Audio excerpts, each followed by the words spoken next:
10절까지 말씀입니다. 누가복음 9장 10절에서 17절까지 말씀입니다.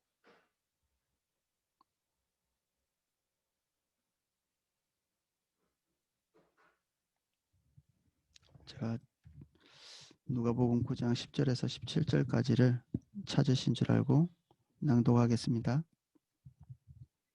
사도들이 돌아와 자기들이 행한 모든 것을 예수께 여쭈니 데리시고 따로 벳세다라는 고을로 떠나 가셨으나 무리가 알고 따라왔거늘 예수께서 그들을 영접하사 하나님 나라의 일을 이야기하시며 병 고칠 자들은 고치시더라.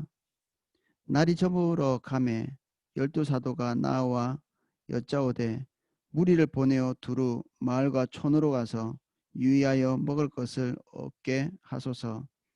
우리가 있는 여기는 빈들이니이다. 예수께서 이르시되 너희가 먹을 것을 주라 하시니 여짜오되 우리에게 떡 5개와 물고기 2마리밖에 없으니 이 모든 사람을 위하여 먹을 것을 사지 아니하고서는 할 수 없사옵나이다 하니 이는 남자가 한 5,000명 되미로라. 제자들에게 이르시되 때를 지어 한 50명씩 앉히라 하시니 제자들이 이렇게 하여 다 앉힌 후에 예수께서 떡 5개와 물고기 2마리를 가지사 하늘을 우러러 축사하시고 떼어 제자들에게 주어 무리에게 나누어 주게 하시니 먹고 다 배불렀더라. 그 남은 조각을 12바구니에 거두니라. 아멘. 이 본문은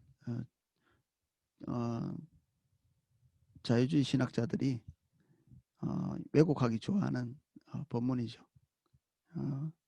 물고기 2마리 내놨더니 각자가 다 욕심을 버리고 내놔서 다 풍성하게 먹었다. 그런 얘기 들어보셨죠? 이 얘기는 그런 얘기가 아니고요. 한 절씩 보면서 내용을 살펴보겠습니다. 사도들이 돌아와 자기들이 행한 모든 것을 예수께 여쭈니 데리시고 따로 벳세다라 하는 고을로 떠나가셨으나 사도들이 사역을 마치고 이 엄청난 일이 일어났죠. 이 사역이 전국을 들끓게 만든 그런 일입니다. 우리가 믿는 자로서 예수 그리스도의 명령을 따라서 하나님께서 우리에게 주신 권능을 가지고 우리 각자의 보내신 자리에서 일하면 금방 전국이 들끓을 것입니다. 우리에게서 일어나는 능력, 우리에게 있는 능력의 선 안에서 일해지지 않고요. 주님의 인도를 따라서 일하시기 시작하면 하나님께서 여러분 각자를 후원하시는 후원이 뒷받침되기 시작합니다. 그러면 그 결과는 우리가 상상하거나 예측했던 그동안 우리가 경험했던 그런 일들이 아닐 것입니다. 헤롯이 알 만큼 통치자가 이 구석에서 일어난 일을 알 정도면 여기에 일어난 일들은 적은 일이 아니라는 것을 알 수 있습니다. 예수님 한 분께서 하신 일들이 소문이 날 정도인데 지금 이 12제자가 예수 그리스도께서 하신 일과 방불한 일들을 각 보낸 자의 자리에서 했었거든요. 우리는 그런 일을 할 수 없나요? 주님이 보내신 곳에서는 예수 그리스도께서 나보다 더 큰 일을 하게 될 것이다. 이런 얘기 들어보셨죠? 성경에 기록된 이야기입니다. 우리가 주님의 인도를 따라서 우리가 주님께 보낸 자리에서 주님의 자원으로 서기를 결단할 때 거기에서 하나님께서 행하실 일들이 적지 않습니다. 위대한 일들이 거기에서 일어나기 시작합니다. 그래서 11절 같은 일이 일어납니다. 무리가 알고 따라왔거늘 예수께서 그들을 영접하사 하나님 나라의 일을 이야기하시며 병 고칠 자들은 고치시더라. 우리가 하나님의 인도를 따라 가는 일에 탁 들어가면 우리가 예상치 못한 일들이 벌어지게 됩니다.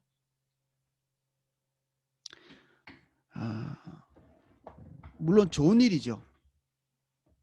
좋은 일이 일어납니다. 하나님 나라의 입장에서 볼 때. 하지만 지금 제자들에게 예수님께서 휴식을 베풀려고 하신 상황이었거든요. 벳사이다로 가서 따로 한적한 곳에 가서 그들이 쉴 수 있도록. 그런데 무리들이 그 시간을 치고 들어온 거죠. 사생활 침해입니다. 주의 일을 하다 보면 이런 일이 빈번하게 일어납니다. 하나님의 인도를 따라가다 보면 우리의 삶이 침해당하는 일들이 반드시 일어나요. 우리가 계획한 대로 할 수가 없어요. 이럴 때 어떻게 해야 되나요? 냉정하게 끊고 내 삶을 유지해야 되나요? 그렇게 해야 될 때도 있겠죠. 하지만 예수님께서 하고 계시는 일은 엑스트라 마일입니다. 지금 이들이 예수님을 따라왔을 때 말씀이 그리워서 왔거든요. 예수님이 많은 무리가 왔기 때문에 여기에서 그들을 영접한 것이 아닙니다. 무리의 성격을 보고 예수님은 항상 판단하셨거든요. 이들은 하나님의 은혜를 사모해서 온 자들이죠. 사도들을 통해서 일어난 하나님의 일을 보고 하나님의 은혜를 사모해서 여기에 온 것입니다. 오병이어가 일어난 사건이 일어난 다음에도 사람들은 왔거든요. 예수님이 그 무리들을 어떻게 평가했냐면 너희들이 떡을 먹은 연고로 여기 왔다 이렇게 했습니다. 사람들을 휘어잡을 수 있는 좋은 길이 있습니다. 떡을 주는 것입니다. 그래서 정치인들이 가장 심혈을 기울이는 일 중에 하나가 떡입니다. 경제죠. 이것에 성공하면 거의 모든 것이 용서됩니다. 어떤 나라든지. 그래서 그가 부도덕 하든지 뭐 어떠한 악이라도 일단 배를 채워주고 경제가 활성화되고 이렇게 하면 다 덮어지죠. 오늘 예수님을 따라 나온 이 자들은 그러한 자는 아닙니다. 예수님은 떡을 먹으러 나오는 자들에게 이런 엑스트라 마일을 행하시지는 않습니다. 그들의 욕구, 그들의 필요, 그들의 소원, 이것이 예수님께 주목을 받는 것이 아니죠.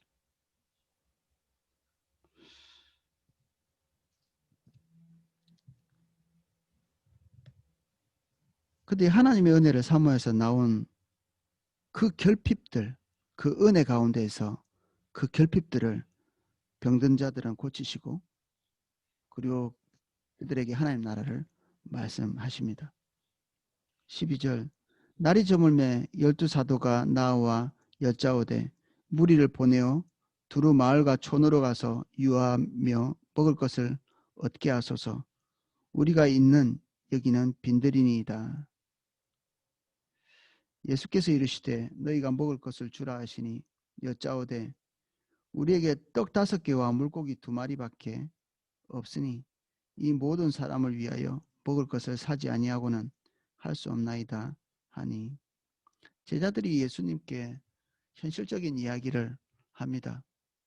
무리들을 보내십시오. 이들이 배고픕니다. 먹을 것을 사 먹을 수 있도록 각자 돌아가게 해주십시오. 이 얘기를 하시죠.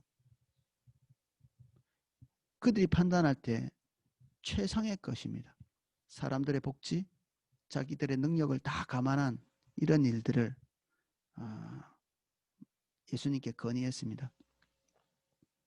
그런데 예수님께서 그들의 건의와 정면으로 대치된 그런 일을 말씀을 하시죠. 너희들이 먹을 것을 주라. 제자들이 아마 발끈한 것 같습니다. 물고기 2마리와 떡 5개. 이게 겸손한 마음으로 물고기 2마리와 떡 5개가 있습니다. 하나님께 바칩니다. 이 얘기를 한 게 아닙니다. 우리의 현실을 좀 보라는 겁니다. 우리가 지금 어떤 상황인지 주님의 판단이 틀렸다는 겁니다. 여기 보십시오. 이게 겸손한 자세인지. 그들의 의견이 분명했죠.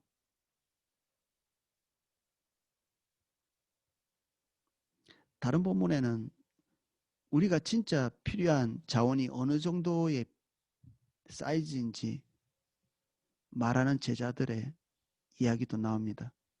최소 200데나리온이 필요합니다. 더 금전적인, 현실적인 데이터를 내놓죠. 안 될 이유, 할 수 없는 이유, 예수님이 오판한 이유. 제자들이 왜 이렇게 됐을까요? 지금 기적을 경험하고 귀신을 쫓아내고 병든 자를 치유하고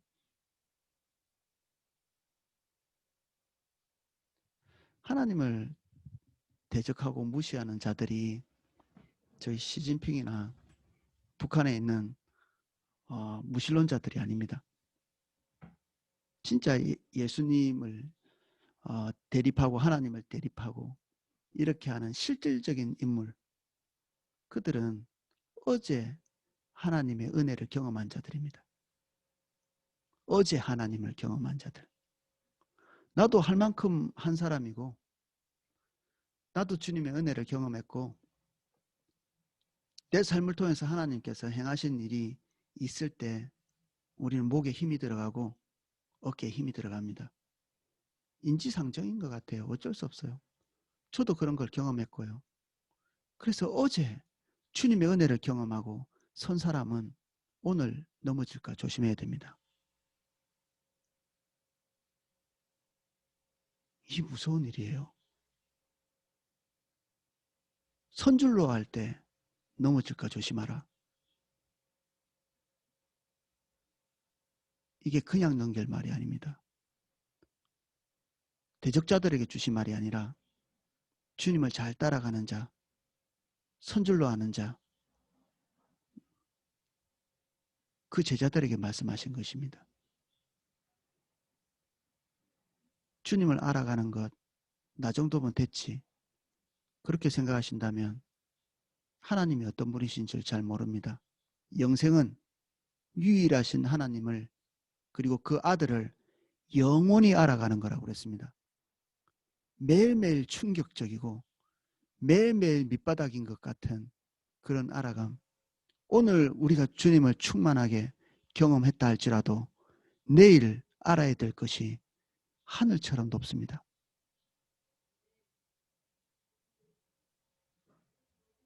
우리는 오늘 충만하면 내일까지 살아갈 줄 알고 어제 충만하면 오늘도 그 여파로 살아갈 줄 알지만 전혀 그렇지 않습니다. 어제의 승리가 오늘의 넘어짐의 재료가 됩니다. 사울은 승리할 때마다 앞서 나가고요. 승리하고 난 뒤에 사람들은 안주하기 시작합니다. 그리고 옛날의 승리를 두고두고 우려먹죠. 기념비를 쌓기 시작하고 어제 승리한 분들은 오늘 두렵고 떨어야 됩니다.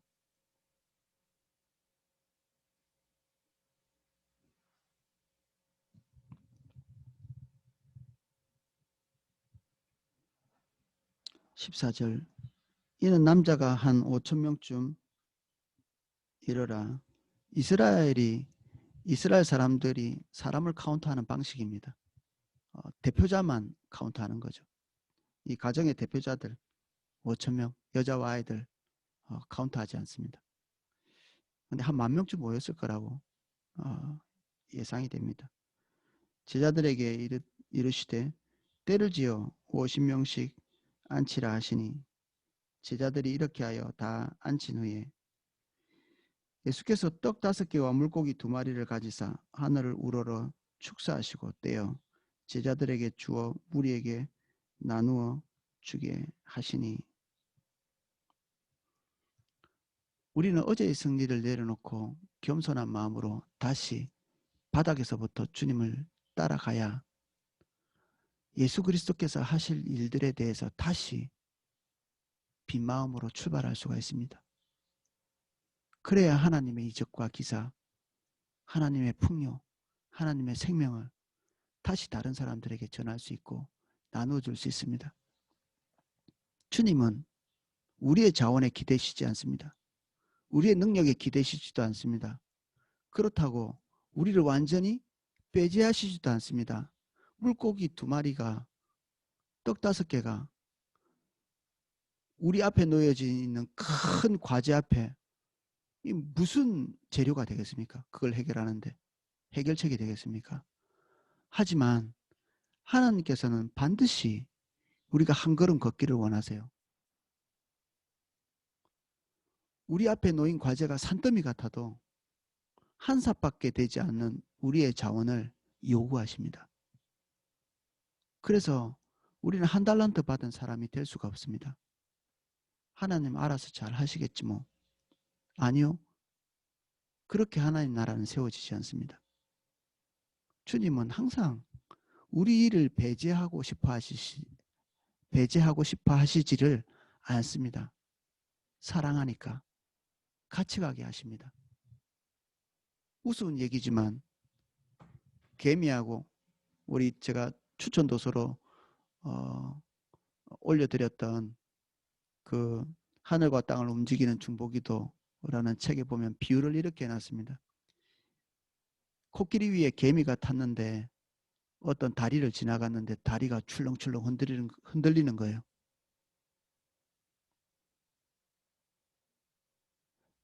어마어마한 무게를 가진 코끼리 때문이죠. 개미가 그런 말을 합니다. 코끼리에게. 야, 우리가 지나가니까 다리가 뒤흔들리네.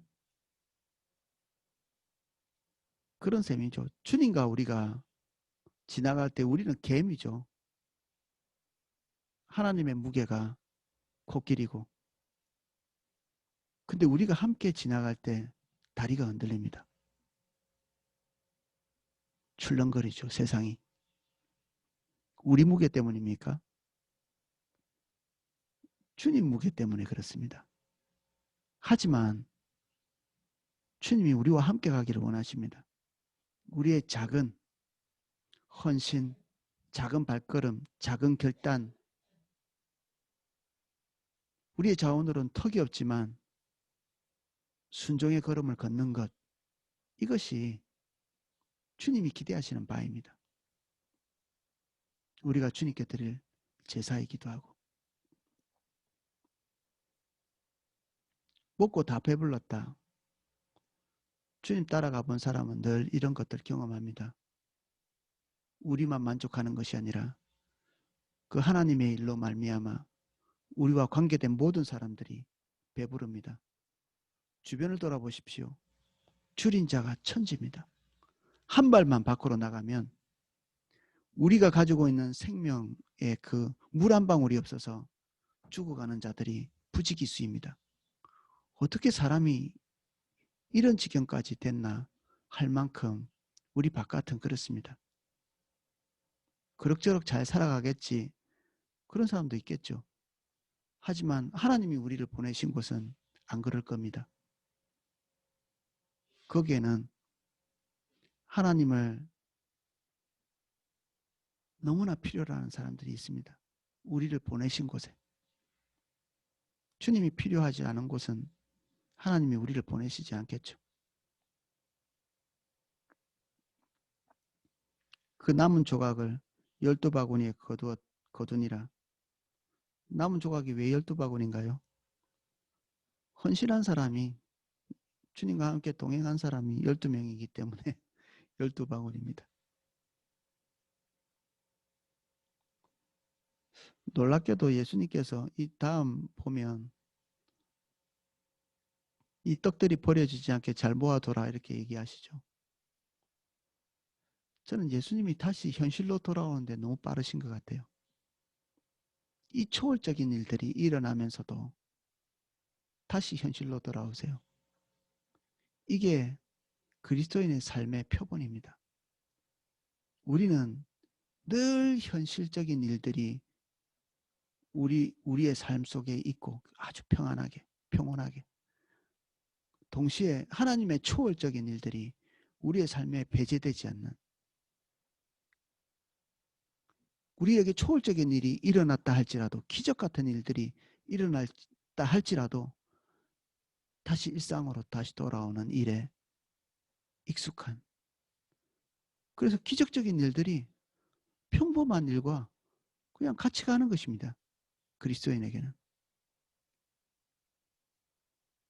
우리 강력한 은사가 드러난다고 사람이 달라지지 않습니다. 삶이 달라지지 않고. 주님의 인도를 따라가는 건 똑같습니다. 오늘도. 우리에겐 별 다를 것이 없습니다.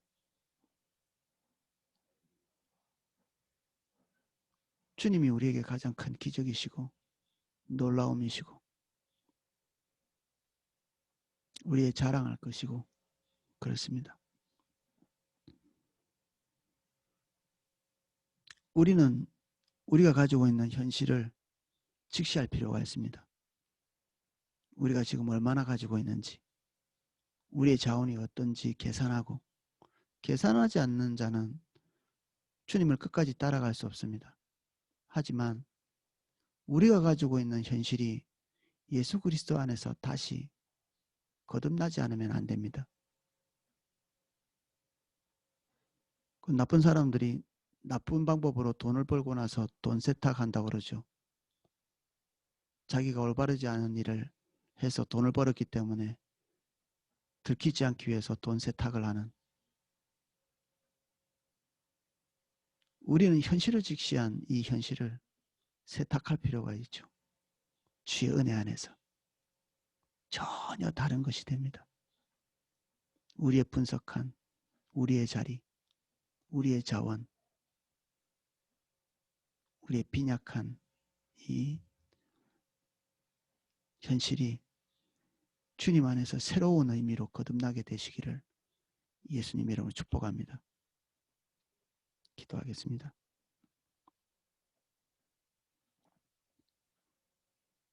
주님, 우리는 추락하기도 쉽고 오만해지기도 쉽습니다. 우리 현실에 반응하기 쉬운 자들입니다. 그리고 하나님의 그 초월적인 기적에 도취되어 현실을 잊어버리기도 쉽습니다. 주님, 우리를 불쌍히 기사 오직 오늘 아침 다시 주님 볼 수 있도록 도와주십시오. 어제의 승리에 녹아나지 않도록 도와주시고 오늘 빈약한 현실에 녹지도 않도록 도와주십시오. 주의 말씀이 우리의 걸음을 인도하는 유일한 동력이 될 수 있기를 간구합니다. 오늘 주님 앞에 서 있는 한 분 한 분을 예수님 이름으로 축복합니다. 오늘 처음같이 거듭날 수 있도록 도와주십시오. 성령으로 충만하게 해주세요. 하나님의 다림줄이 더 선명하게 될 수 있도록 도와주십시오. 질병으로 고통하는 모든 분들 주님 볼 수 있도록 도와주십시오. 경제적인 문제로 고통하는 자들 주님 볼 수 있도록 도와주십시오. 관계에 어려움이 있는 모든 분들 주님 볼 수 있게 도와주십시오. 우리의 문제, 우리의 현실이 우리를 잠식하지 못하게 주님 저희를 도와주세요. 주님만이 우리의 전 존재입니다.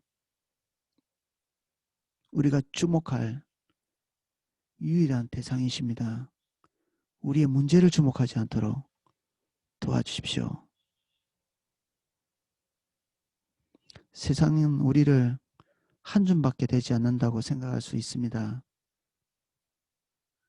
우리가 낙심하지 않고 주님을 바라봅니다. 우리와 함께 하시는 주님은 우주의 주인이시며 이 나라의 주인이시고 온 열방의 주인이십니다. 세상이 보지 못하는 그 위대한 하나님을 우리가 봅니다. 이 시간에 주님을 주목하는 저희들이 될 수 있도록 도와주십시오. 이제는 주 예수 그리스도의 은혜와 성부 하나님의 사랑과 성령님의 감화감동 은혜 주시는 것이 우리의 현실을 직시하되 그 현실에 매몰되지 아니하고 주님께 이 현실을 새롭게 내어드리고 주님의 크신 은혜 안에서 그 믿음의 걸음을 걷는, 그리고 그렇게 하기로 결단하는 우리 성도님, 삼사교구 모든 성도님, 그리고 여기 함께 은혜 가운데 있기 위해서 참여한 모든 분들, 머리 위에, 삶 위에, 초소 위에 그 은혜가 이제로부터 영원까지 넘치게 기름 부어지기를 축원하옵나이다. 아멘.